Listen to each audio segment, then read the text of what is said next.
Welcome back. Hope the break did you some good. You had some fruitful, entertaining chat. I know it was quick, but hey, you got out there and stretched your legs. We're full steam ahead before lunchtime, so let's jump right back in with a session that focuses on designing out waste, the role of the circular economy, and why being sustainable isn't enough. A circular economy is based on the principles you will know of designing out waste and pollution, keeping products and materials in use, and regenerating natural systems. Circular design is about creating products and services that no longer have a life cycle with a beginning, a middle, and an end. That's all gone. In order to be worth the hassle of switching from an existing setup, things must be able to compete on qualities such as cost, ease, speed, simplicity, aesthetics, and service quality.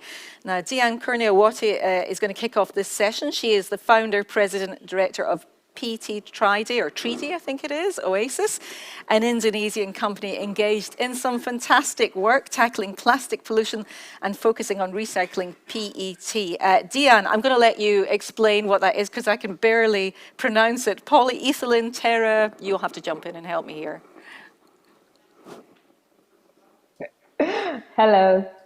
Hi there. I'm just trying to say what PET stands for. You're going to tell us because you're the chemist brain here.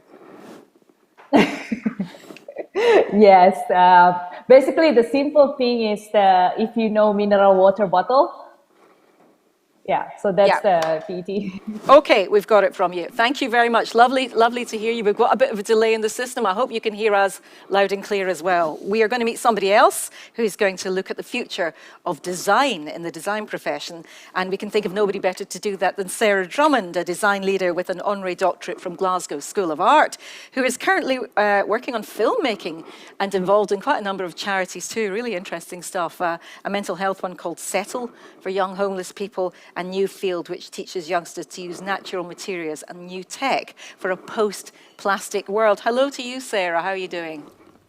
Hi, morning. Really Good well. morning. Coming to you from London. Aha, very far away, not. But anyway, we're glad you're joining us. It looks very chic where you are. We've also got Jim Woodger with us. Jim's the managing director of LanzaTech UK, a subsidiary of LanzaTech Inc., headquartered in Chicago, USA. He's an environmental chemical engineer who started his work with Honeywell UOP with roles in R&D, engineering, and 5 years commissioning oil refineries around the world. He was also a founding member in 2007 of UOP's Renewable Energy and Chemicals Business Unit.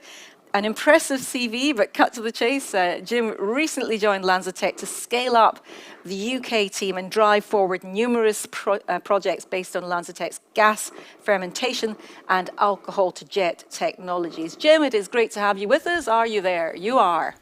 I'm here loud and clear, thank you. Excellent news. And finally, a Slovenian businessman now and business. Peter Kaas is the Chief Executive Officer at Hrastnik, 1860, a glass manufacturer. Before joining the biz as CEO, Peter had a career in production-based companies where he gained a lot of experience in the technical space. And under his stewardship, the Hrastnik organization or company has increased its investments in the latest and cleanest technologies in order to consolidate its position in the niche segment of the highest quality glass packaging. Peter often acts as a spokesperson for the industry. He's passionate about the industrial use of hydrogen as an energy source. I can't wait to hear more about that. Peter, how are you? Hello, good afternoon, everybody. Lovely to have you with us. I just wish you were here. We've got a very lovely audience here in the city of Glasgow College as well. And I would invite that audience, because this is a panel, if you've got any questions to wave your fingers about or your hands about and we can put them to the panel. Richard, I think you're going to have your eyes on the audience to see if anyone would like to speak, and it would be really nice to do so. Thank you for that suggestion, Andrea, who came up and said it. You'd probably like to hear from the audience as well. So we'll crack on. We've talked a lot about upcycling today. I'm keen to explore how others can reuse discarded objects to create a product of a higher quality or value than the original. But let's do a brief round the houses first of all, because you're all in different geographical areas, some much closer than others. Dian, let's start with you.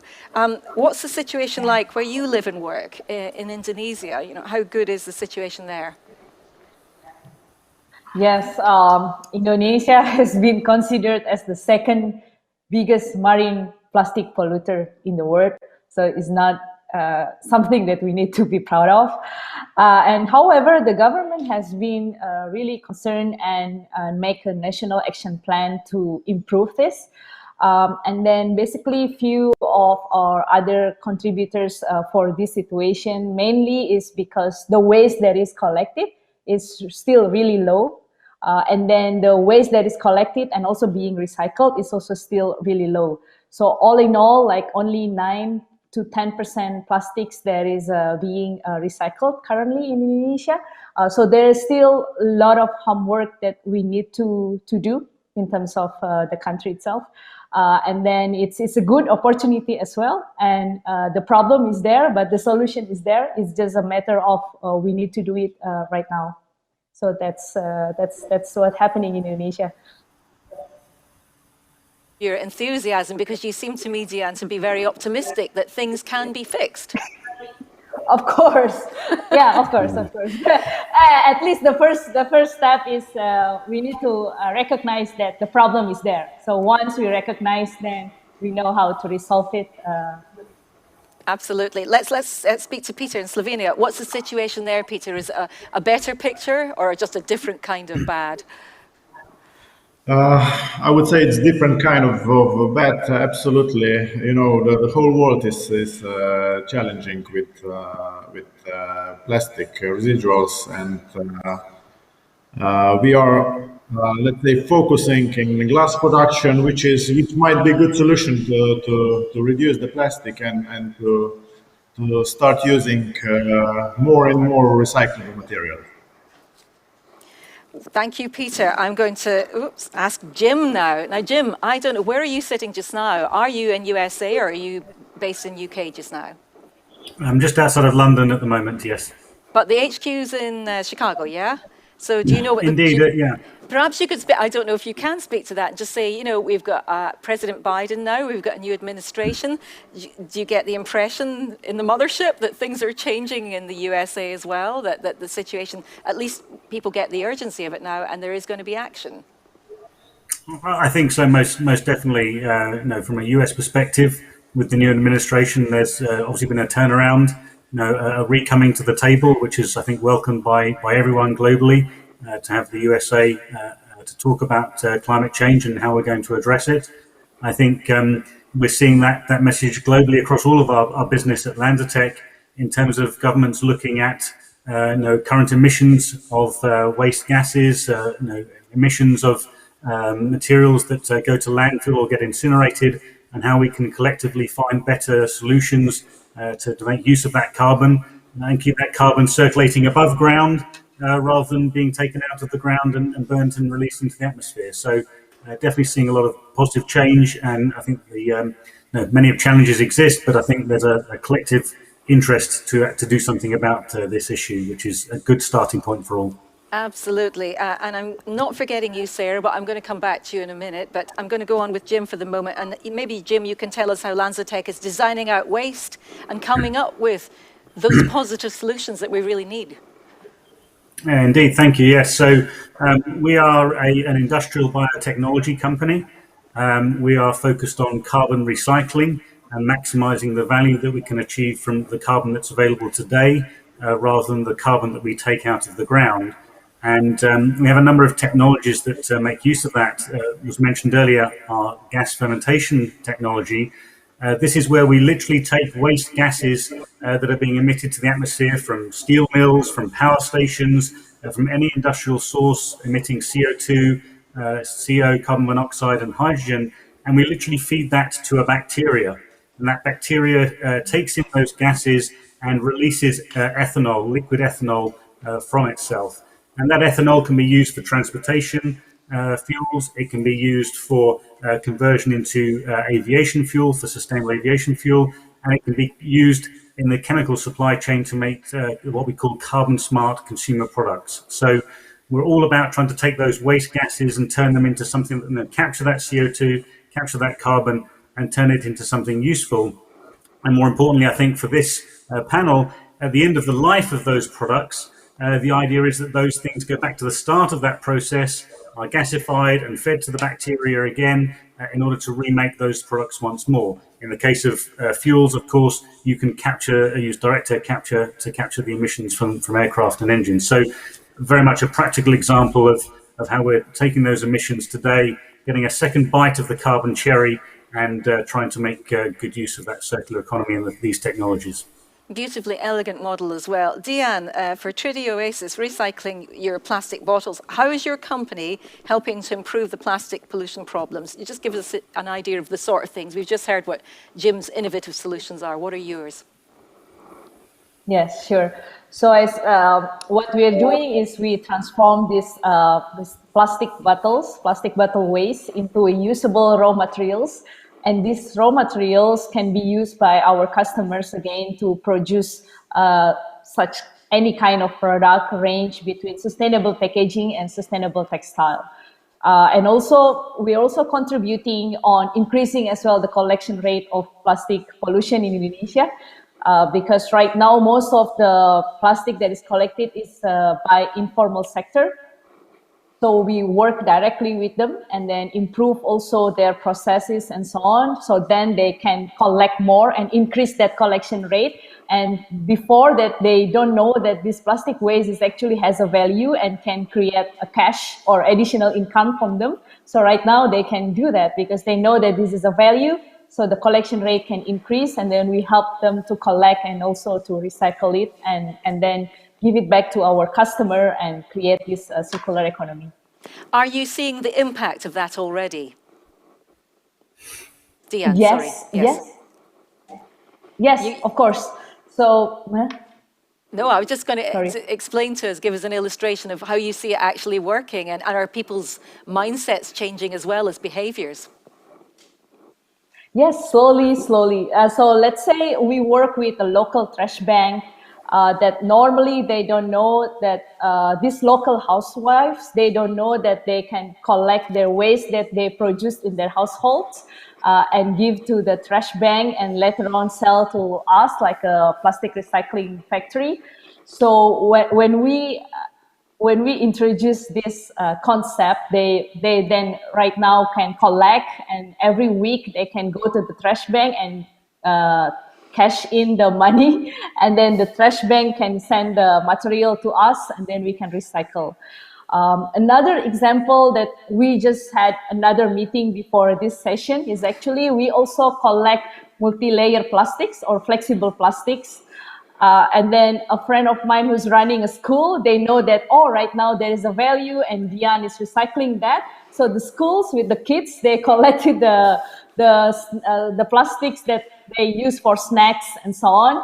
And they come to us and, okay, we can give these plastics. And we hope that this can be like replicated more and more. And I'm sure that that is feasible.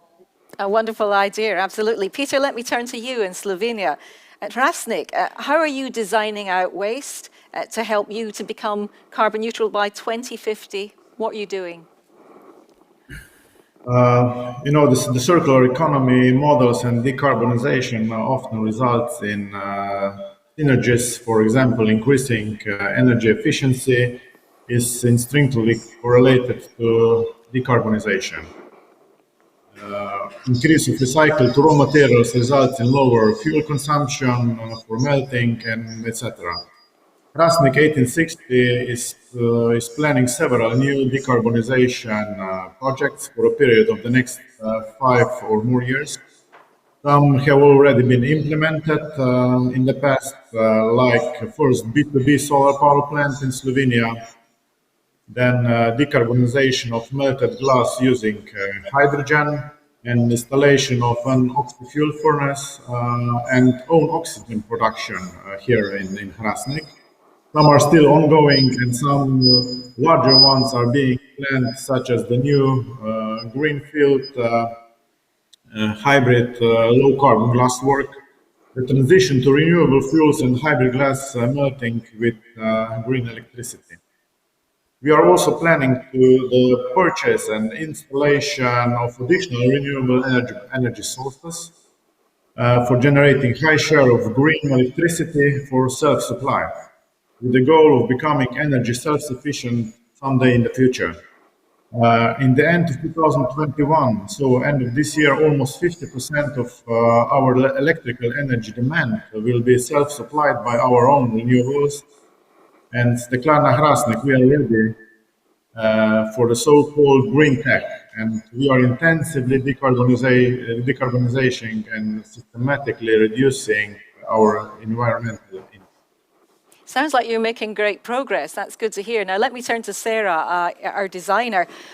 We've heard a lot of innovative solutions here and action on the ground, stuff that's happening now, Sarah. Do you want to make a comment on what you've heard so far? Yeah, no, it's really encouraging, isn't it, to see this sort of look at the supply chains in terms of the products and services that we run. I mean, I think more widely, to speak of the design industry at this point in time, I'm really encouraged by the conversations that are going on to kind of bring a more circular approach to everything that we're doing. And I think that we need to sort of remember that a lot of this work isn't just about product design and designing out waste of those supply chains. It's also about servicizing these business models. And you can start to hear influences in what everyone said today around what they're doing. We have, a need to really think about how we reduce, reuse, recycle. We're seeing new business models. I think a really nice framework is sort of the World Economic Forum circular business model categories. Where we have things like circular product design, use, reuse, share, and repair. Thank you for taking off that echo so I can think.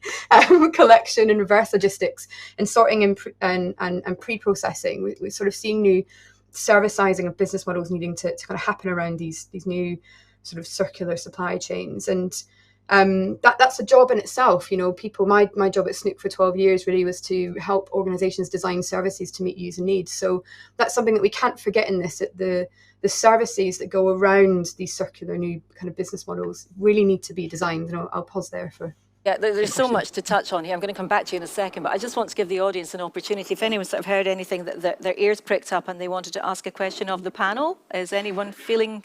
Yes, gentleman in the front. Can you tell us who you are, sir? And you can address it to whoever you like. Good morning. I don't know if you can hear me. Yes, okay. Yep. My name is Andrea Giannotti, and I work for one of the world's leader in the production of bioplastics.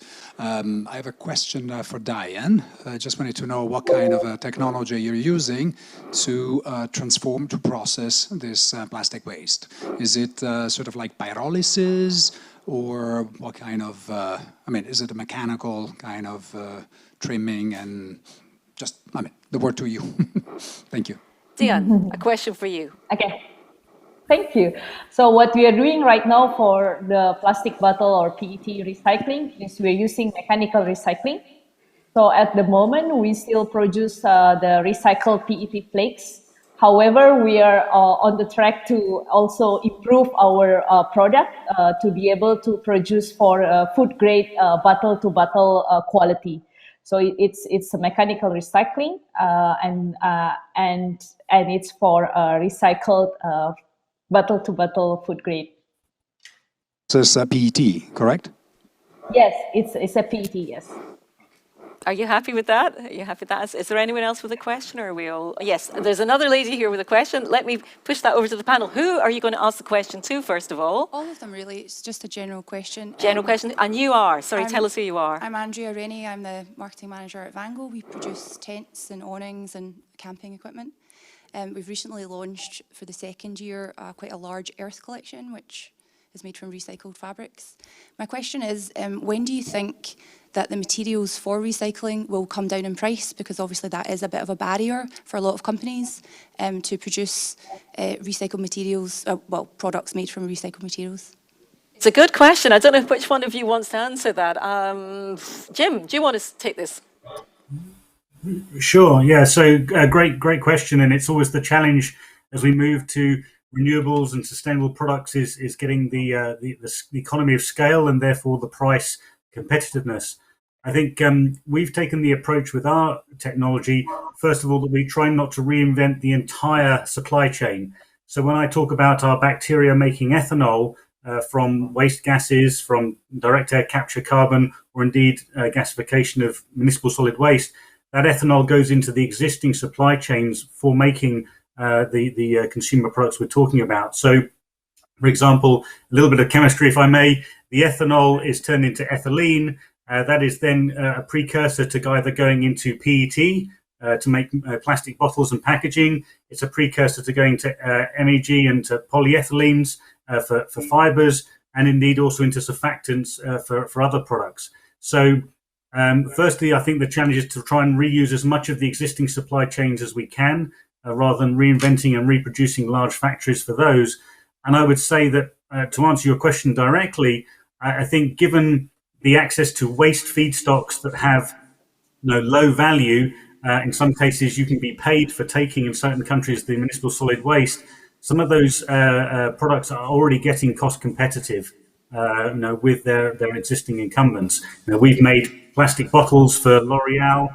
We've made surfactants for laundry detergents that are on the shelf today in Switzerland, having been made from waste gases from a steel mill in China. We've made fabrics for Lululemon that have been turned into yoga pants. So those are things that are actually coming today, and I think there is not only a willingness and ability to be cost competitive, there's also a consumer demand and maybe a small willingness to pay a little premium for a product that is aligned with the consumer's demand for sustainable products. To invite Peter and Deanne to make a brief comment if they want to as well. Peter, do you want to start and say something? Yes, sure. My opinion is that the waste. Oh no.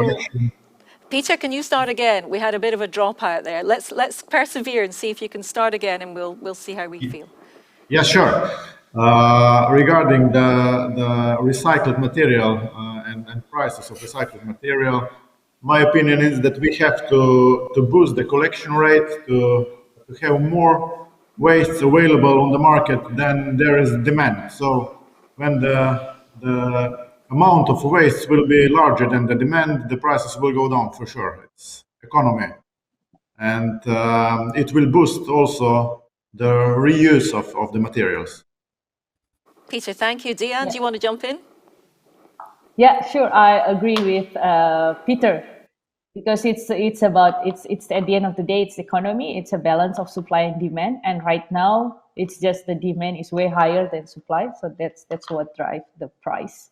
So that's I think it's going to be the main driver, how to balance this supply with the demand.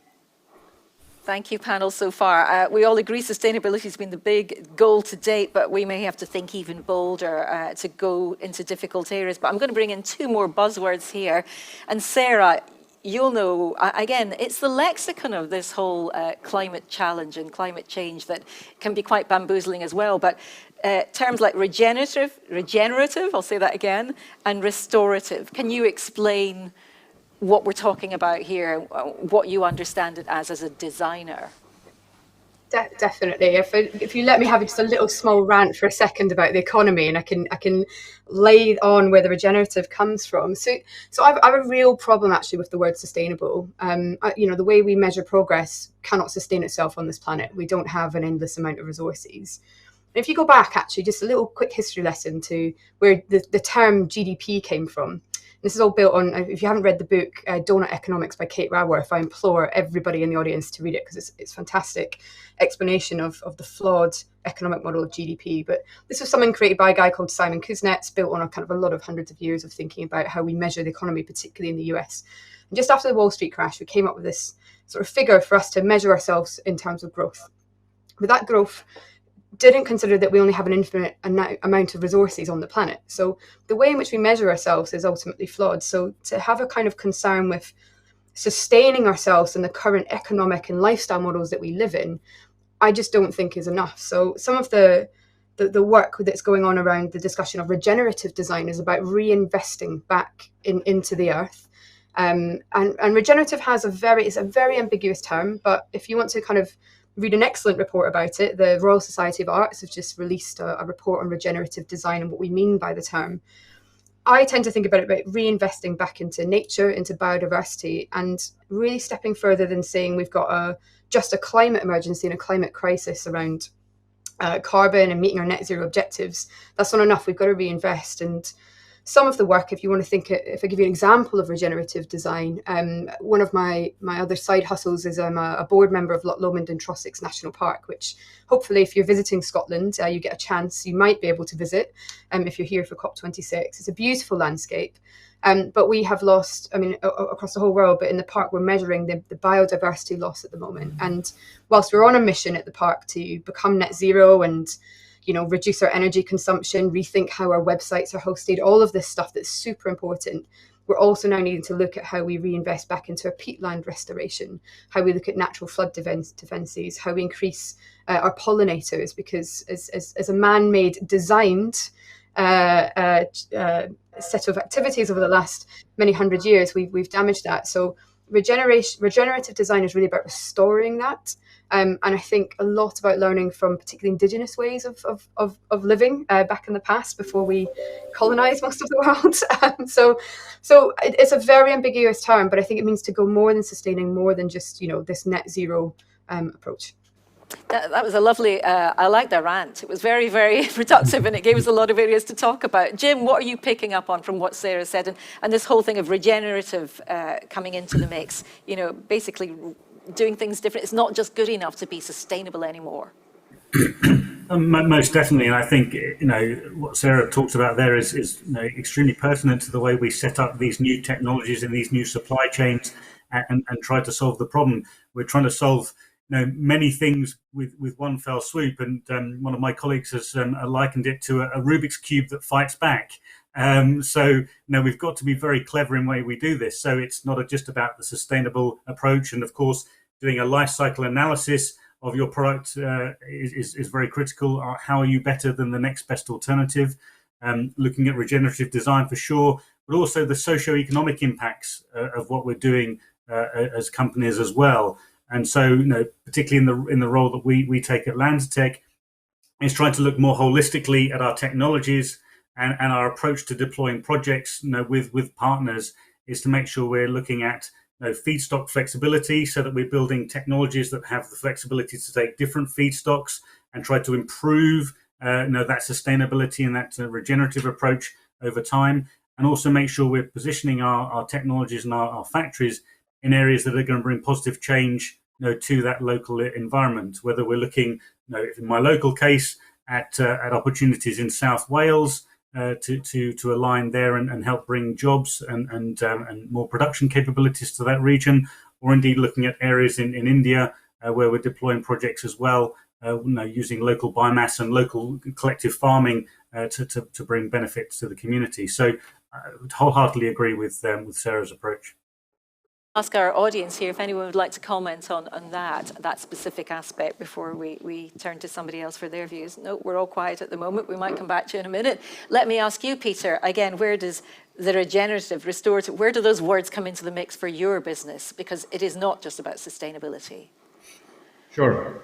Where complete carbon neutrality is not possible due to being, for example, technologically too complex and expensive, appropriate and accessible mechanism of carbon adjustments offset will have to be found.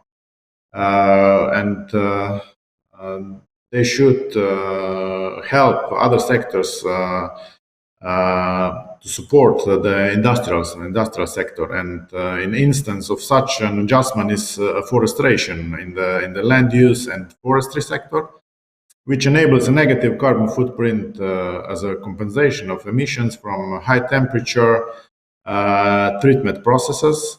Only with an efficient cooperation between sectors, we will be able to quickly achieve a carbon-free Europe in the next few decades.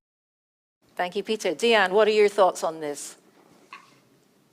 Yeah, I mean, for us as a plastic recyclers, which are we are recycling post-consumer plastics mainly from packaging.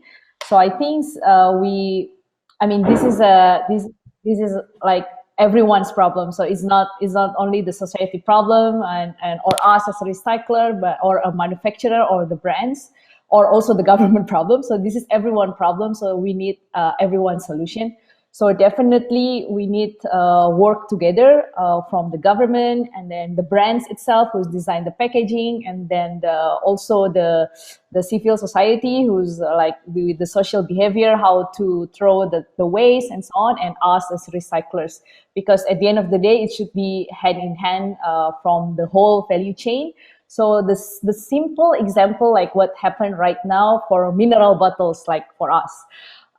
We have few brands that are in Indonesia already, but some of them, they have the label that is easy to be taken out with little glue content that is make easier to recycle. But many of them also, they still use the typical plastic that's difficult to get recycled, or they still use, even they already have cap and then they put also another packaging, plastic packaging on top of the cap. So it's as simple as that can be regulated by the government from the design perspective. Or we have also for our snacks, it's a multi-layer plastic, so it's different type of plastics. It's super difficult to get recycled. At the end of the day, it's not being collected because no one wants to recycle it because it's low value. So if we can redesign together with the brands, let's say we use a single polymer plastics for these flexible plastics, so then later on it can be recycled in the like higher value compared to existing low value, that will be like changing the game, the whole game. And at the end of the day, like what Sarah mentioned, is about designing, and it's not only designing the product, but designing also the process, the service, and so on from the end-to-end value chain.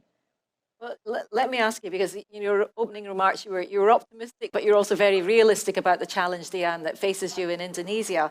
And, again, I just want to tap into the whole, what your perspective is on what needs to happen now at these talks at COP and what happens with international trade, because there's a huge gulf for the climate emergency for people living in Indonesia than there are for people sitting in a room in Glasgow.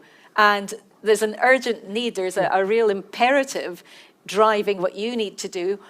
What needs to happen to translate the urgency of your situation, apart from fine words, at a conference centre not very far from us now? Yes, true. Well, first of all, everyone needs to be aware of this problem. I mean, I know that it's not like majority of people in Indonesia already aware of this problem. And then it's not coming from awareness only, and then we need to move from that awareness into the action. And the action itself, it cannot be only us, let's say 3D Oasis as a recycler, or maybe one global brand who's doing also redesigning the packaging and so on. It should be from everyone, like the government, recyclers, society, even schools, let's say, and also the brands. So it should be the action. It should be coming from everyone, from every angle. And then maybe we cannot have like big action in the beginning. So we can just have first like prototype some like a small area or one product and so on, and can be a good sample. And then we can move from that, like replicate to other areas or other brands or other products or other type of plastic. So at least we need to do something. And as you mentioned, you're right. We are aware with the problem, and that's why we know that there's already a solution, maybe in somewhere else, right, in the world, maybe in Europe, in the US, or other place. So it's just we also need to learn from that, and maybe like copy what is good or what is successful there, and then replicate in our place. Thank you very much, Diane. Sarah, what's your perspective on that? Because as a designer and somebody that has a lot to do with society and reading society, this is a cultural question of our times as well, isn't it? How we approach this and the will to change things. It's not just political. Absolutely. I mean, governments have a lot to do, let's be honest, and hopefully the talks at the table are going to come up with something. But I don't even think the right conversation's really at the table. I'm going to come back to the Kate Raworth donut economic model, because it is a really fantastic way of thinking about this. She talks about this. It's donut. Think of a donut, a sweet thing that you eat, two sort of circular rings.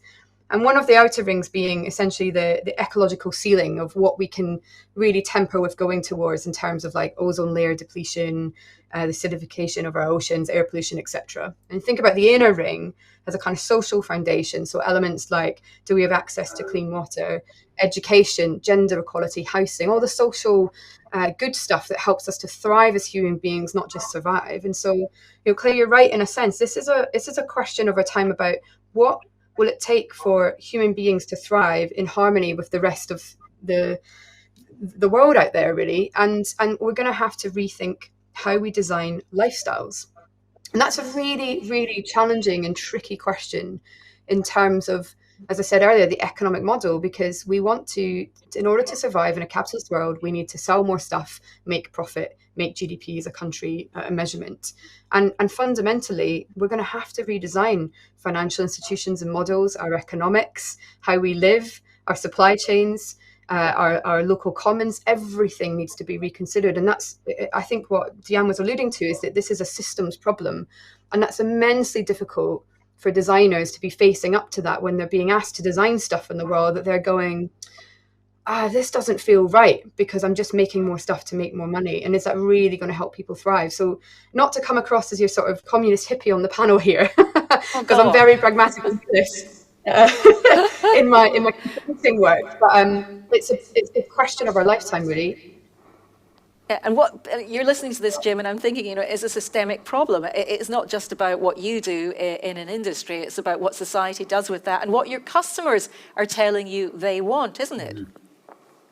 Very much so. But I think it's also what our customers are telling us they want, and ultimately what the consumers are telling us that they want. And I think one of the heartening things I've seen in recent years is that a lot of this is being driven, shall we say, from the bottom up, from a consumer perspective, rather than being a top-down government or science perspective. And I think some of the messages that are coming out from youth organisations as we approach COP in the recent days, and also then the politicians' rhetoric back, shall we say, of saying we need to do this for our children and our children's children. I think everyone's starting to see that groundswell occurring. So, if you take a large organisation of consumer products company like Unilever, who we work with, they've been on a sustainable journey for many years. One can argue, how true or not true their belief is in that. But from working with someone like them, you see that they are doing it not only because it's right for their company and they believe they can still be sustainable and financially profitable, but they're being driven to do this by their consumers, which are measured in the billions. And so, they want to see deodorants that can be refillable rather than a piece of plastic deodorant that you use and throw away. They want to see laundry detergents made from more sustainable recycled carbon products. So, and that's being driven by the consumer. And so I think it's incumbent upon us as consumers in our daily lives to make these choices, make what we call carbon smart choices, which will drive organizations to behave better, which in turn will drive the government to put the policies in place to continue that cycle. In Slovenia, are you noticing there's consumer power? That's basically what's driving change. And how much are you listening to the consumer? Our industry, it's totally dependable on consumers. So we are sure we are listening to consumers, and also the brands that we deliver our products to. They are listening to the consumers, and the majority of brands already adopted, the rules that they will be carbon neutral by 2030. So we are much following these goals, also with innovation in technology. The glass industry is, let's say, it's traditional industry and it's energy consumption. So we have to be very innovative in a way of energy consumption, CO2 emissions, applying new technologies, new fuels like hydrogen. So we are innovating a lot on hydrogen field, and we hope that we will make the first industrial trial with hydrogen, let's say, next 6 months here in Slovenia. Why is hydrogen going to be so important? Why is that such a great thing to move towards, Peter, just briefly? We recognized hydrogen as alternative fuel for earth gas, and we can, let's say, switch from earth gas to hydrogen at least by 50%. And also it can be produced and also not just produced, also we can store the hydrogen for the peak consumptions, for peak consumption on our furnaces. And that's why we think the hydrogen is the future fuel for the industry. It'll be interesting to see what happens. Deanne, if I could take you back to the original thing and just ask you what you think of consumer power and how important that's going to be. It's a completely different scenario in Indonesia. Maybe there isn't the spending power of the consumer in the same way, Yeah. but ground up, Right. is there pressure for things to change, not just governmental interventions? Yeah, I mean, you're pointing out correctly, because if we see the pyramid, like most of the pyramid right now in Indonesia is in the bottom, whereby they cannot afford buying shampoo in the bottle. They can only afford buying shampoo in the sachet, which is like small packaging. So they cannot, like most of them, I mean, like this is the plastic pollution if we buy plastic sachet. No, they just like, okay, this is what I can afford.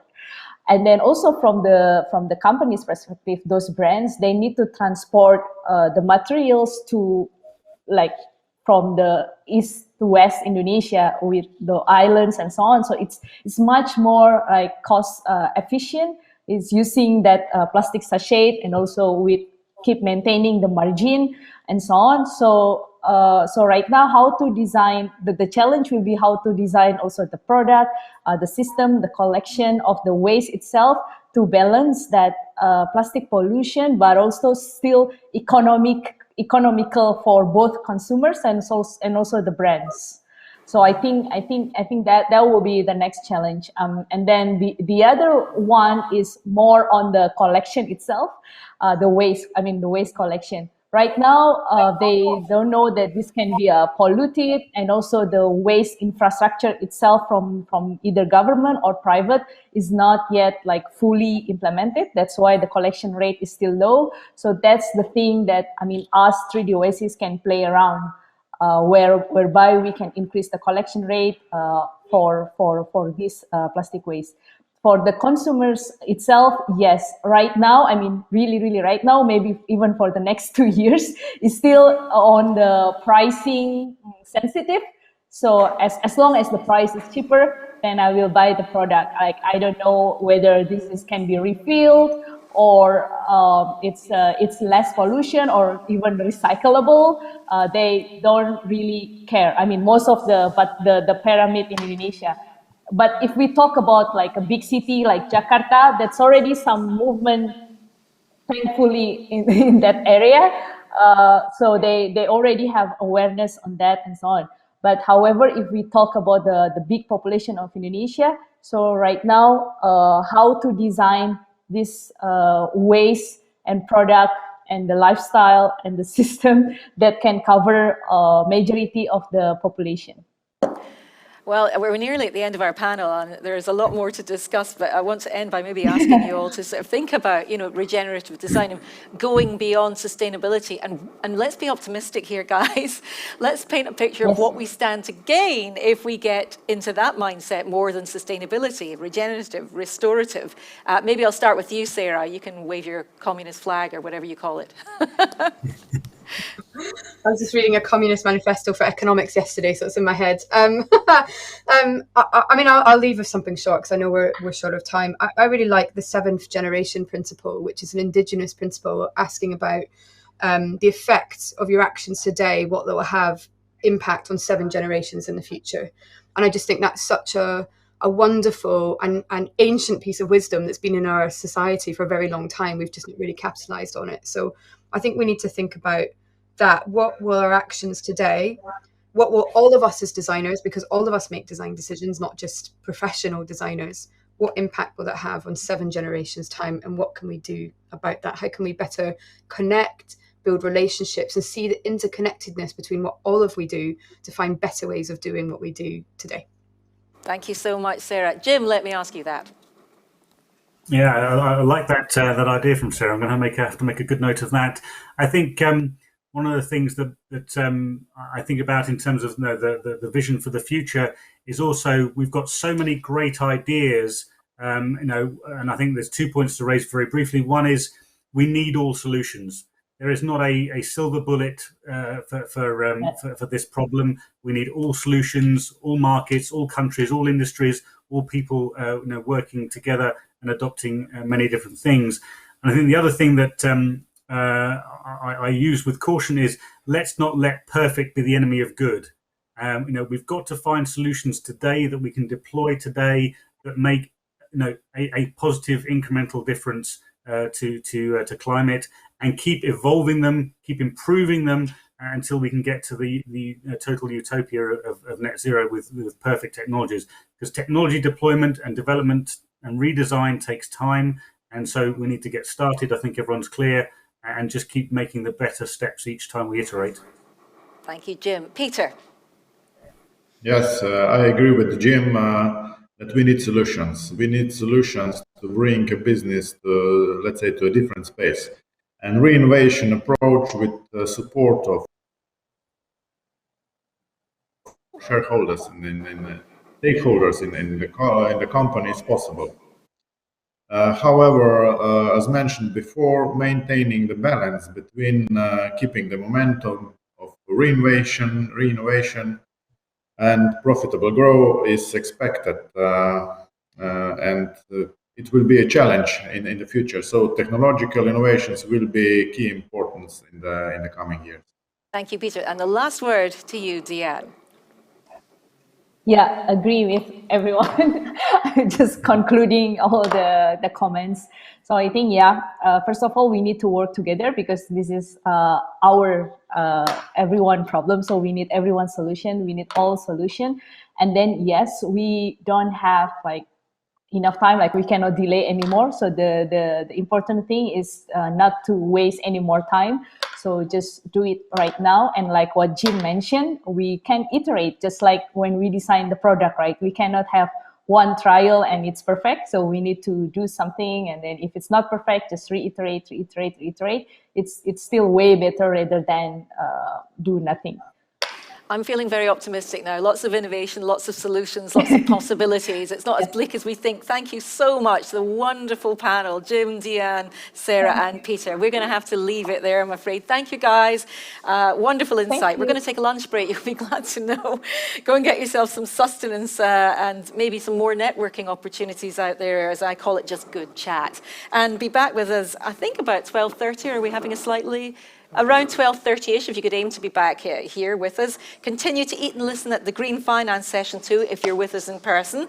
John Curtis is moderating the chat with 5 wonderful panelists you'll want to hear from. If you're at home, head for your kitchen and your kettle. If you're here, the atrium's out there. Thanks for your time. Have a good break, everybody. Thank you very much.